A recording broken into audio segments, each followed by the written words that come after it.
welcome back to Mr. DC Gaming everyone, and today we're going to be doing a bit of another different video. This time we're going to be looking at the recent developer update for Suicide Squad Kill the Justice League. It just debuted I think about half an hour ago, so I decided to go over it before the others do, because I see that a lot of you Suicide Squad fanatics are interested in videos like this. So I'm up this here right now. We'll hear we'll have to never mind, but this is the weekly developer update that people like to put out, so we're just going to read it. Greetings, people of Metropolis. In this week's developer update, we are going to show off some of the gameplay changes we have planned for episode 2. From looking at both our own internal data and from listening to community sentiment, we've worked on a series of improvements that we believe will make for a better experience in terms of hunting for new gear, finding brain X sources, and overall quality of life. Below is a list of several changes that we plan to implement when episode 2 releases next month.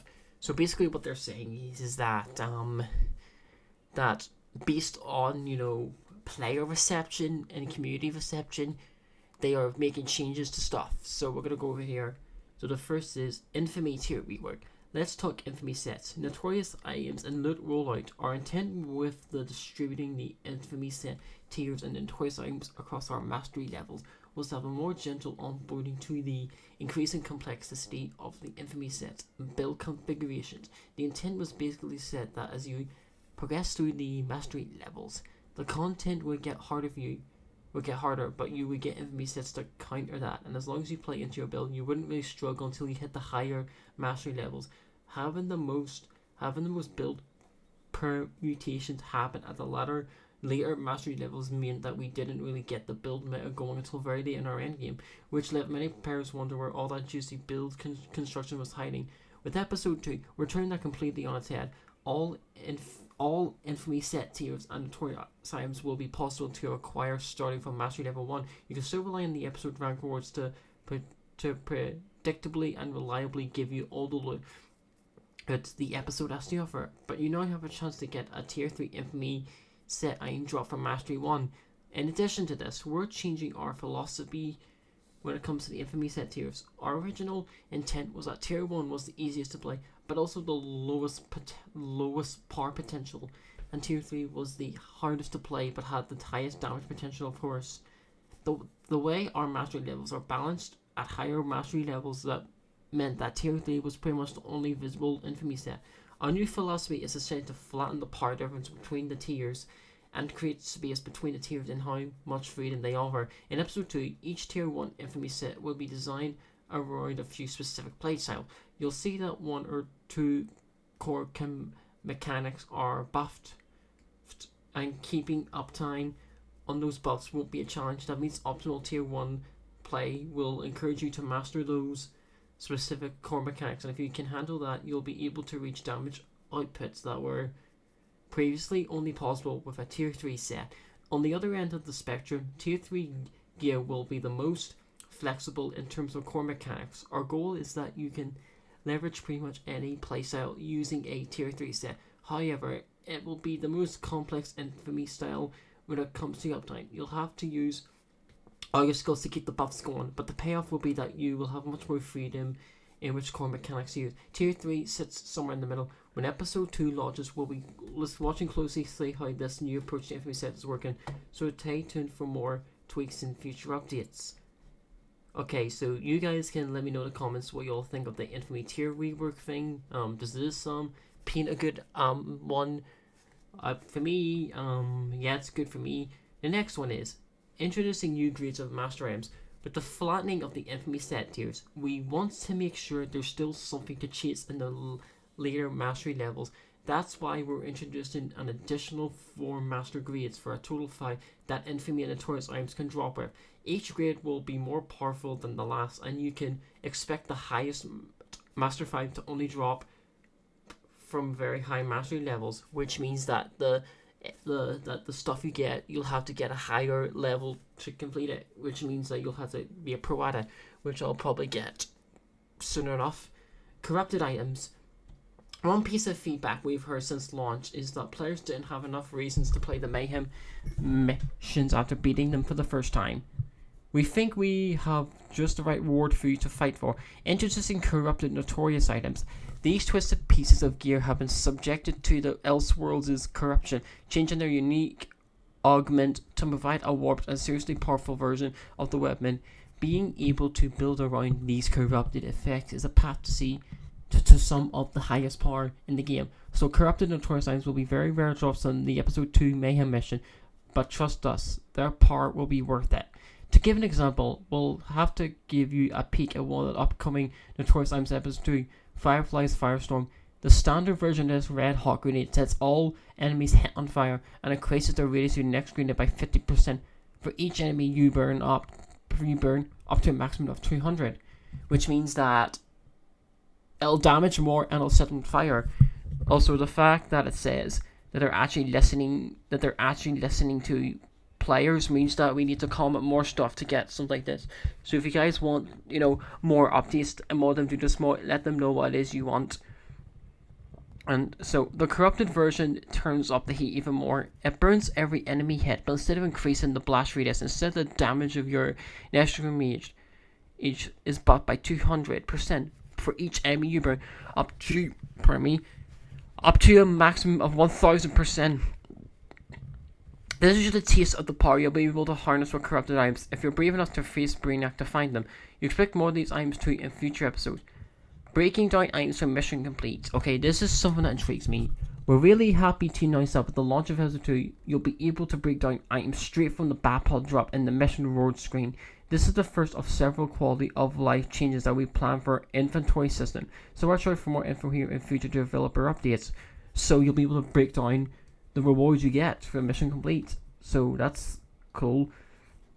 Mutators rework. First off, let's talk mutators. Our intent with these was to give just enough friction in the mastery level journey that you would want to reconsider your builds and push you into changing your tactics as you progress through the mastery levels. Some mutators were supposed to be less critical things, and some mutators, like the Venom Frenzy immunity, was supposed to really push you into experimenting with new builds once you reach a certain mastery level. Essentially, we wanted to promote a more direct change in the meta to provoke new loadout configurations. It was more of a stick approach and less of a carrot. With episode 2, we're fundamentally changing our approach to these mutators. Rather than introducing friction to encourage build diversity, we're changing these to instead be gameplay bonuses. Each mutator in episode 2 will give you a window of opportunity to take advantage of its effect, and the gameplay benefit is something we want you to be able to build around. We don't expect you to be able to build around all 6 mutators. Realistically, we want you to find the 2 or 3 you really like and you can leverage with a build you like. These mutators are build enhancers. Our intent isn't that this will define your build, but rather that some of them fit the build you want to run to make it even more powerful. So basically, here it says that there'll be gameplay bonuses if you kill the mutators, so that's a good idea. A couple of new materials to illustrate this new approach are Desperation and Extra Fries. Desperation boosts your damage by 75% for each 10% of your shield missing into, don't know how to say that, a high risk, high reward place style that works great with Bizarros, Underneath Ray, and Hot Potato. Extra Fries grants players one combo for every critical hit on a burning enemy, allowing fire builds to get off to a blazing start. While these new builds offer a variety of buffs, you'll still have to build and play creatively to get their full benefit.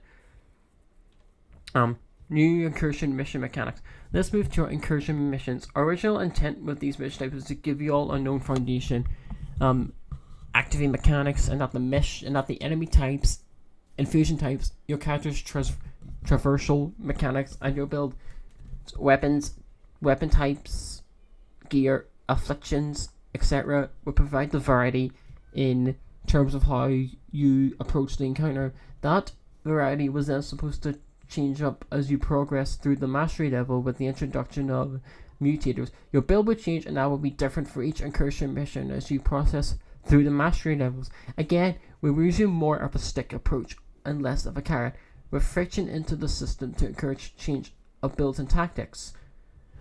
Okay, that's interesting. Okay, With the launch of Episode 2, Lex 2 has done analysis of the enemies in each of the incursion encounters and will provide an aptly named Lex 2 enemy analysis bonus to help the squad out. Each new incursion mission will each have its own analysis that identifies weaknesses on the enemies, and these weaknesses make different builds really shine.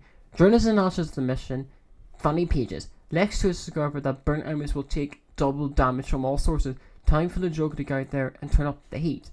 As in Seaside Amusements, it seems that the squad's critical hit will deal 150% more damage. If they build accordingly, they might actually stand a chance. See how you can use Lex 2's enemy analysis to your advantage in Episode 2.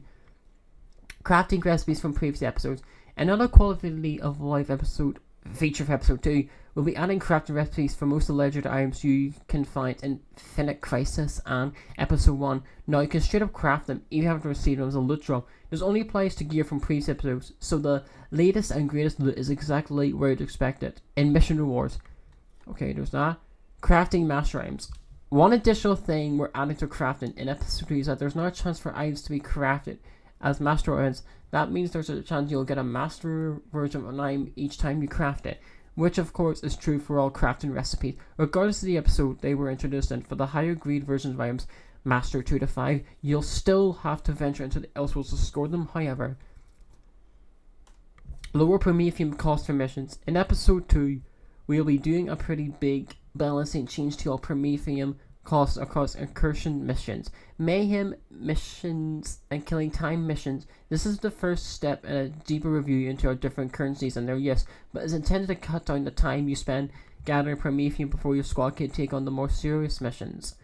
The main source of Prometheum is still raising hell. You get a whooping 3,000 Prometheum from completing the first tier, and increasing amount for each tier. You also get Prometheum from playing the Metropolis missions, taking out Cargonauts from your care packages and from contracts. Don't forget you get a 50% XP boost for 45 minutes for the first Metropolis mission you complete. Each subsequent mission refreshes this timer, but to officiate, you only really need to play Metropolis mission every 45 minutes. Okay, additional invasion levels. With Episode 2, we'll be adding an additional 3 invasion difficulty level for Metropolis, each with unique rewards and XP and resource bonuses. To address the feedback from you, all that Metropolis content is too easy when you're fully kitted out with the proper build. All these changes will be made in the patch shortly before the launch of Episode 2. This will be the next patch for the game.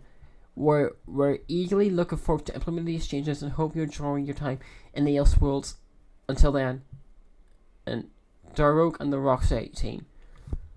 Okay, that was a lot to uncover on like the last one, which I can forgive because the last one was just a thing to keep us waiting until they showed us this. So yeah, that's all this. So let me know what you guys think of this comments. What do I think of this personally? I like all this. I'm hoping to see what kind of new missions we get, what kind of, the new weaponry, the new benefits, all that. I think that with what they're saying here, if they deliver on this, I think it could be fantastic. And hoping that this can, boost players and sales and whatnot. And when people look at this, they'll want to get back into the game when it releases. Anyways, that's today's video. If you like what you've seen today, and if you want to see more, do hit that like button, subscribe, and I will see you people in the next video. Bye bye.